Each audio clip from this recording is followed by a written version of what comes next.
بسم اللہ الرحمن الرحیم صلی اللہ تعالیٰ علی حبیبہ محمد وآلہ وصحبہ وسلم۔ السلام علیکم ورحمۃ اللہ وبرکاتہ۔ بارش اللہ تعالیٰ کی رحمتوں کا ایک نشان ہے۔ بارشوں سے زمین کی زرخیزی میں اضافہ ہوتا ہے۔ بارشوں کی وجہ سے انسان اور اللہ کی دوسری مخلوقات کو وسائل ملتے ہیں۔ کسی خطے میں تیز بارش اور سیلابوں کا آنا فطری نظام کا ایک حصہ ہے۔ اللہ تعالیٰ نے انسان کو عقل کی دولت سے، عقل کی نعمت سے نوازا ہے۔ عقل کو استعمال کرتے ہوئے انسانوں کو فطری نظاموں سے استفادہ کرنا چاہیے۔ جو لوگ یا جو قومیں اللہ تعالیٰ کی نعمتوں کی قدر نہیں کرتی اور اللہ تعالیٰ کی ناشکری کرتی ہیں، انہیں نقصان اور خسارے کا سامنا کرنا ہوتا ہے، اور یہ عمل بعد میں ان کے لیے افسوس کا سبب بنتا ہے۔ پاکستان میں حالیہ بارشوں اور سیلاب سے وسیع پیمانے پر ہونے والی تباہی کا سبب انسانوں کی پیدا کردہ رکاوٹیں بھی ہیں۔ یہ رکاوٹیں خود غرضی اور لالچ کے تحت پانی کے قدرتی راستوں پر غاصبانہ قبضے اور ان قبضوں کے لیے رشوت، کرپشن اور اقربا پروری جیسے منفی کام ہیں۔ چند ہزار یا چند لاکھ افراد کی بدعمالیوں کا خمیازہ اس قوم کے کروڑوں عوام کو بھگتنا پڑ رہا ہے۔ سیلاب زدہ علاقوں کے غریب متاثرین مصائب اور مشکلات کا سامنا بے بسی اور لاچارگی کے ساتھ کر رہے ہیں۔ چند خود غرض افراد اور غیر ذمہ دارانہ روش رکھنے والے حکمران اور بدعنوان افسران عوام کی تکالیف کی شدت کو محسوس ہی نہیں کر رہے۔ مصیبت کی ان گھڑیوں کو بعض تاجروں نے ناجائز منافع خوری کا ذریعہ بنا لیا ہے۔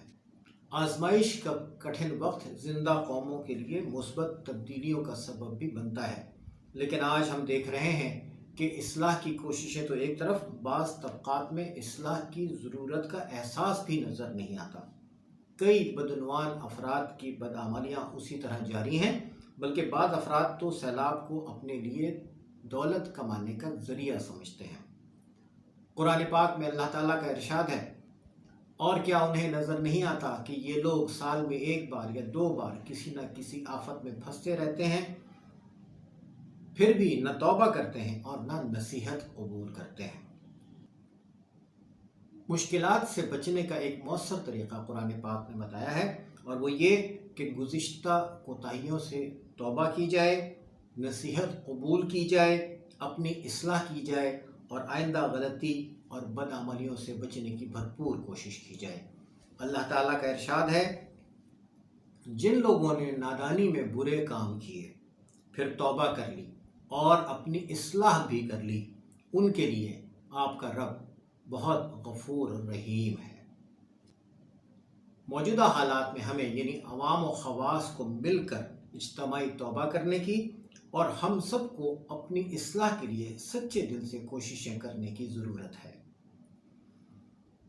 آئیے ہم سب مل کر اللہ تعالیٰ کے حضور اپنی غلطیوں کی، اپنی کوتاہیوں کی، اپنی نافرمانیوں کی اور اپنے گناہوں کی معافی مانگیں۔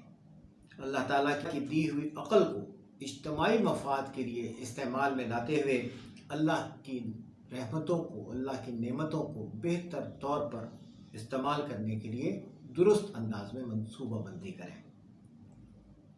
پاکستانی قوم کو زراعت، صنعت، تجارت اور دیگر شعبوں میں وسائل کی فراہمی کے لیے اللہ تعالیٰ کی عطا کردہ بے شمار نعمتوں کو شکر کے ساتھ استعمال میں لانے والے بنیں۔